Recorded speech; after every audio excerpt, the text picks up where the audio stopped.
வணக்கம். இன்னைக்கு நம்ம வீடியோவில் ரொம்ப சிம்பிளாக டேஸ்டியாக காலிஃப்ளவர் கிரேவி எப்படி செய்யலான்னு பார்க்கலாம்.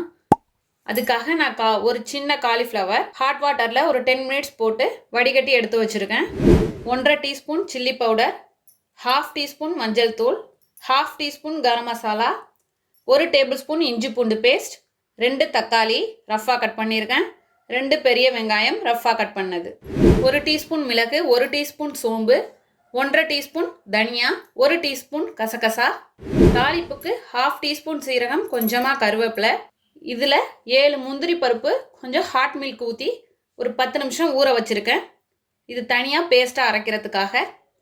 உப்பு தேவையான அளவு, எண்ணெய் தேவையான அளவு. இப்போ எப்படி செய்யலான்னு பார்க்கலாம். இப்போது ஒரு மிக்சி ஜார் எடுத்திருக்கேன். இதில் நம்ம ஊற வச்ச முந்திரி பருப்பை சேர்த்து அரைச்சி எடுத்துகிட்டு வந்துடலாம். இப்போது இது போல் அரைச்சி எடுத்துகிட்டு வந்தாச்சு. இதை ஒரு பவுலில் மாற்றிக்கலாம். ஸ்டவ் ஆன் பண்ணி கடாய் வச்சுட்டேன். இதில் ஒரு 1 டேபிள் ஸ்பூன் அளவுக்கு எண்ணெய் சேர்த்துக்கிறேன். இப்போ எண்ணெய் சூடாயிட்டு இதில் மிளகு, அதோட சோம்பு, அதோட கசகசா, இப்போ தனியா. இப்போ நல்லா பொரியட்டும். இப்போ நல்லா பொரிஞ்சதும் வெங்காயம்,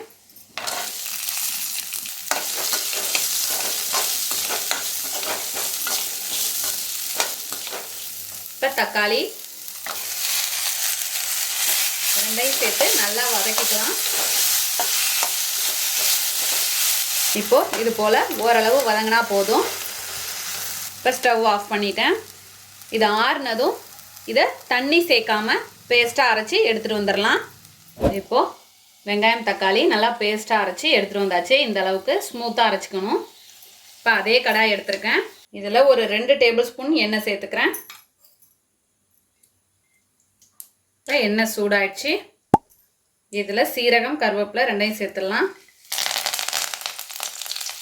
இப்போது சீரகம் பொரிஞ்சோன்னே இப்போ காலிஃப்ளவரை சேர்த்துடலாம். இதில் மஞ்சள் தூள் சேர்த்துட்டு நல்லா கலந்துக்கலாம்.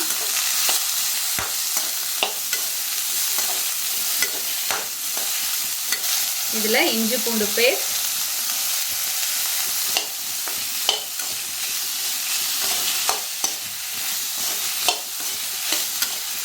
நல்லா பச்சை வாசனை போகிற அளவுக்கு நல்லா வதக்கிக்கலாம். இப்போ நல்லா வதங்கிட்டு பச்சை வாசனை போயிடுச்சு. இதோட சில்லி பவுடர் மீடியம் ஃப்ளேம்லேயே வச்சுக்கலாம்.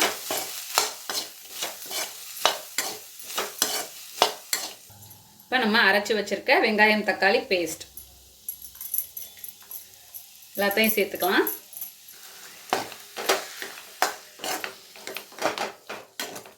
நல்லா கலந்துடணும். இது அப்படியே ஒரு 2 மினிட்ஸ் குக் ஆகட்டும். இதோட கிரேவிக்கு தேவையான அளவு உப்பு நல்லா வேகட்டும். இப்போ 2 மினிட்ஸ் நல்லா வந்துடுச்சு. இதோட கரம் மசாலா சேர்த்துட்டு நல்லா கலந்துக்கலாம்.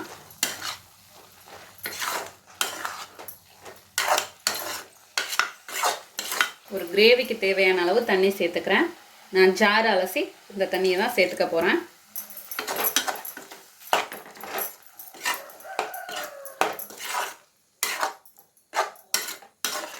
இப்போ ஒரு 3 மினிட்ஸ் ஆகிடுச்சு.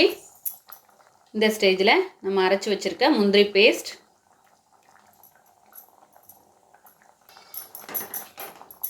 சேர்த்துட்டு நல்லா கலந்துக்கலாம்.